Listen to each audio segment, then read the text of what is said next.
महिलाओं पर सियासी संग्राम, 40,000 का बड़ा वादा, अखिलेश का मास्टर स्ट्रोक, योगी का सम्मान कार्ड। नमस्कार, आप देख रहे हैं योगी अनकट।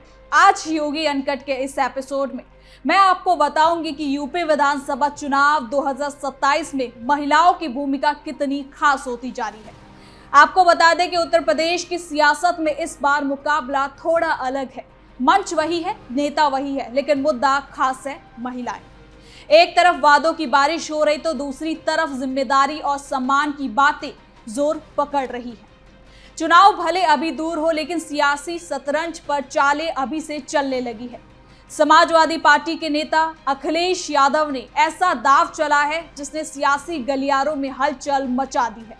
महिलाओं को हर साल 40,000 रुपए देने का वादा, ये सिर्फ एक घोषणा नहीं बल्कि सीधे तौर पर महिला वोट बैंक को साधने की कोशिश के रूप में देखा जा रहा है।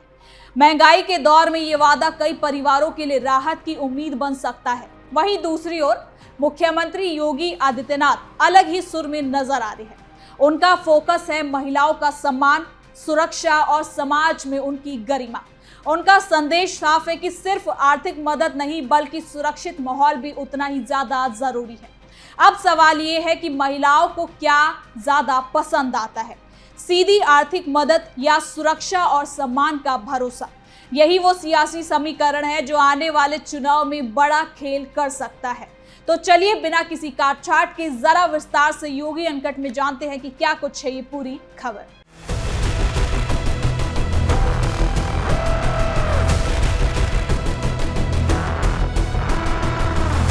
उत्तर प्रदेश की राजनीति में महिलाओं को लेकर सियासी सरगर्मी लगातार तेज होती जा रही है।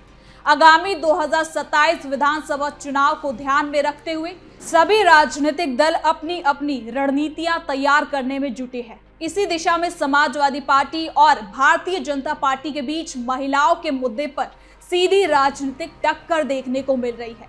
एक तरफ समाजवादी पार्टी के अध्यक्ष अखिलेश यादव ने बड़ा आर्थिक वादा कर महिला वोटरों को साधने की कोशिश की है, तो दूसरी ओर मुख्यमंत्री योगी आदित्यनाथ ने महिलाओं के सम्मान और सुरक्षा को समाज की प्राथमिकता बताते हुए अपनी सरकार की नीतियों का बचाव किया है।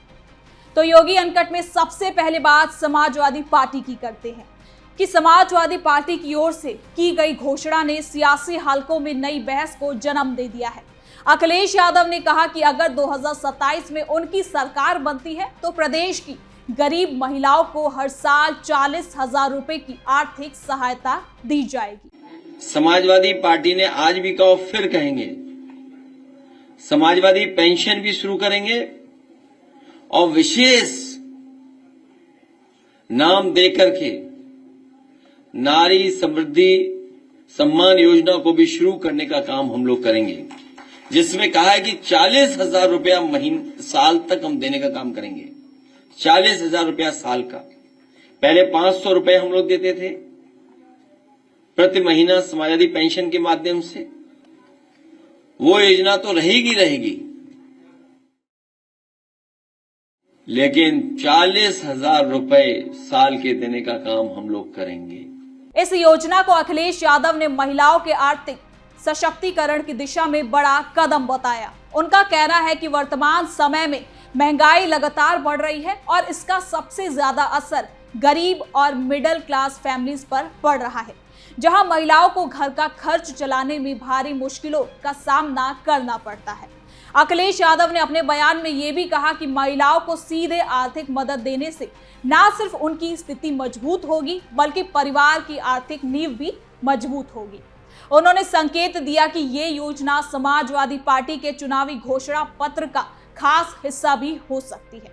इसके साथ ही उन्होंने ये भी आरोप लगाया कि मौजूदा सरकार महंगाई और बेरोजगारी जैसे मुद्दों पर प्रभावी तरीके से काम नहीं कर रही है, जिसका खामियाजा आम जनता को भुगतना पड़ रहा है। आपको बता दें कि इसी के साथ अखिलेश यादव ने एक ट्वीट ये भी किया जिसमें ये साफ साफ नजर आ रहा है कि अखिलेश यादव इस बार उनका जो फोकस है वो महिलाओं पर सीधे नजर आ रहा है। वो ट्वीट क्या है आपको बताते हैं। आधी आबादी की पूरी आजादी और उनकी हिफाजत के साथ साथ उनके हक, अधिकार, सशक्तिकरण व सबलीकरण के लिए हम सब सवैध कटिबद्ध प्रतिबद्ध रही हैं और रहेंगे। जब परिवार, समाज और देश को मजबूत करने वालों को सम्मान मिलता है तो उनका मान और मनोबल दोनों बढ़ता है।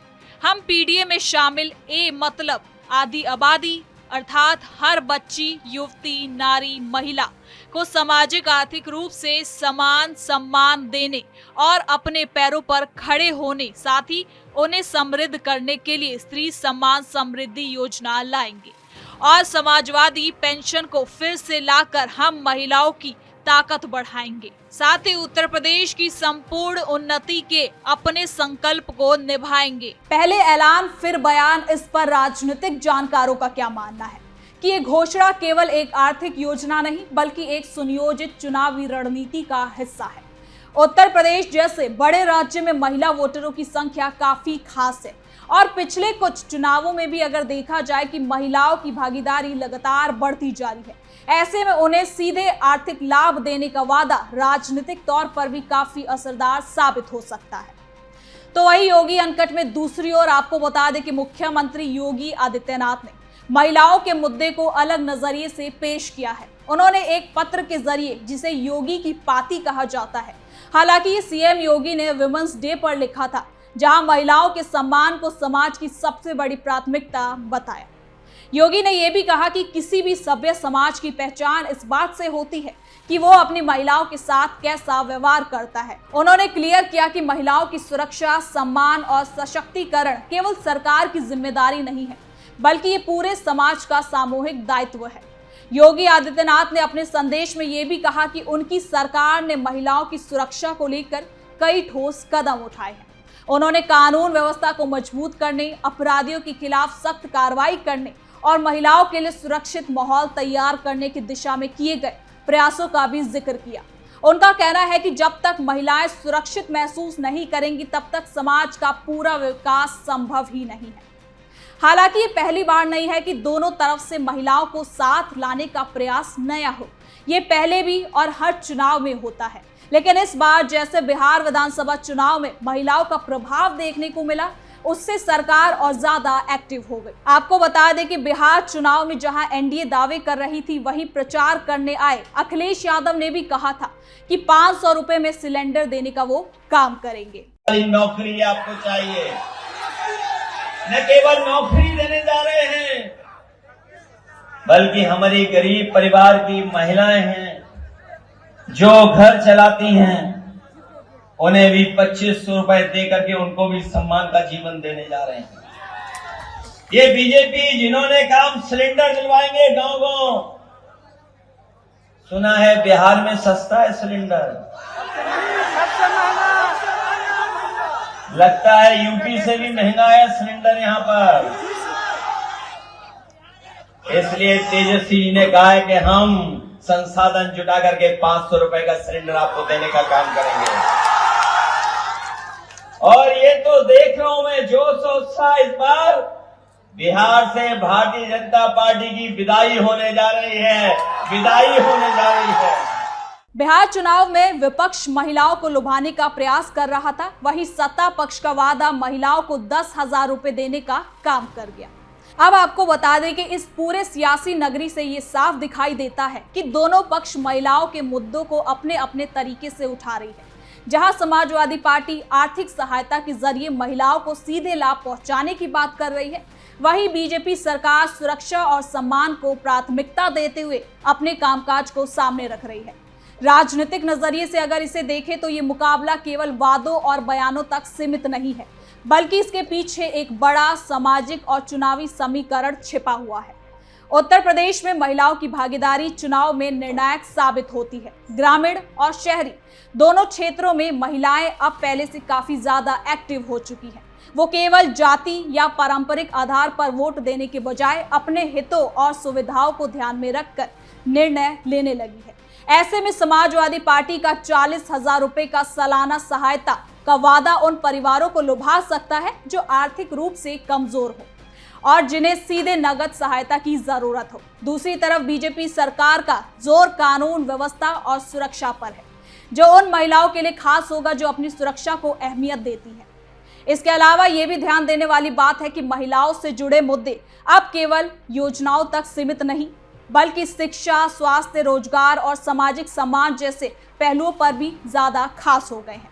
ऐसे में किसी भी राजनीतिक दल के लिए केवल एक मुद्दे पर ध्यान देना, उसे केंद्रित करना जरूरी नहीं होगा। कुल मिलाकर उत्तर प्रदेश की राजनीति में महिलाओं का मुद्दा अब केंद्र में आ चुका है। एक तरफ आर्थिक सहायता के बड़े वादे हो रहे हैं, तो दूसरी तरफ सुरक्षा और सम्मान की बातें हो रही हैं। अब देखना होगा कि महिलाएं किसके साथ जाती हैं और आगे कौन कौन से वादे भी देखने को मिलते हैं। तो फिलहाल के लिए योगी अनकट में इतना ही। देखते रहिए कैपिटल टीवी उत्तर प्रदेश। कल फिर मिलेंगे नई खबर के साथ। धन्यवाद।